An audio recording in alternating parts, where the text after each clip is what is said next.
আসসালামু আলাইকুম। আশা করি সবাই ভালো আছেন। আবারও আপনাদের মাঝে ট্র্যাক্টরের ভিডিও নিয়ে আসলাম।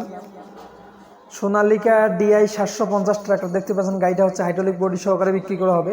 আর গাড়িটা হচ্ছে 2018 সালের মডেল। আর গাড়িটা একেবারে ফ্রেশ কন্ডিশন আছে গাইস। হাইড্রোলিক বডি সহকারে বিক্রি করা হবে। আর আমাদের এখানে রানিং সিজন চলতেছে, ভুট্টার কেরিং চলতেছে গাড়িটা। আর গাড়িটা একেবারে ফ্রেশে আছে গাইস। আর গাড়িটার বডিটা হচ্ছে চ্যালেঞ্জের বডি, বডিটা মোটামুটি ফ্রেশ অবস্থায় আছে। আর গাড়িটাও একেবারে ফ্রেশে আছে। গাড়িটা বোনাট মার্কাট একেবারে ফ্রেশে আছে। এখনও ইঞ্জিল গিয়ার বক্স হাইড্রোলিক কোনো কিছুই খোলা পড়েনি, শুধু কয়েল পাম্পটার ক্লাস প্লেটটা খোলা হয়েছে। আর ইঞ্জিলটা হালকা একটু গ্যাস করে গাইস, ইঞ্জিলটা একটু গ্যাস করে। তাছাড়া গাড়িটা কোনো সমস্যা নেই, রানিং অবস্থায় আছে।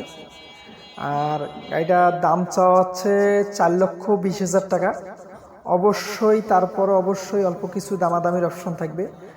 আর গাড়িটিকে আপনি চাইলে স্ক্রিনে দেওয়া নাম্বারে যোগাযোগ করবেন। আর ভালো লাগলে অবশ্যই রাসেল ট্র্যাক্টর বিটি চ্যানেলটি সাবস্ক্রাইব করবেন। পেজে দেখলে অবশ্যই পেজটি ফলো করবেন। আর গাড়িটি নিজের লোকেশন রংপুর বিভাগ, লালমনিরহাট জেলা, পাটগ্রাম থানার আশেপাশে আছে। গাড়িটা আসবেন, চালাবেন, দেখবেন, তারপরে নেবেন। আর ভালো থাকবেন, সুস্থ থাকবেন। আল্লাহ হাফেজ, আসসালামু আলাইকুম।